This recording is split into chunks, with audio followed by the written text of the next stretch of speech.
বাংলাদেশের স্বাধীনতার ইতিহাসে ১৯৭১ সালের মার্চ মাস ছিল উত্তাল ঘটনাবহুল।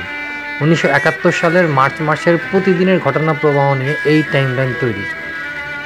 ৯ই মার্চ ১৯৭১ বঙ্গবন্ধুর নির্দেশ অনুযায়ী সকল সরকারি অফিস অচল।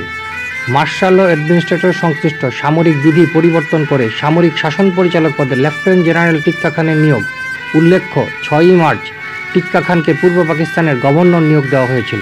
ছাত্রলীগের কেন্দ্রীয় সংসদের জরুরি সভায় স্বাধীন বাংলাদেশ ঘোষণার প্রস্তাব অনুমোদন। এই সভায় আরেকটি প্রস্তাবে জাতির পিতা বঙ্গবন্ধু শেখ মুজিবুর রহমানকে বাংলাদেশে জাতীয় সরকার গঠনের জন্য অনুরোধ করা হয়।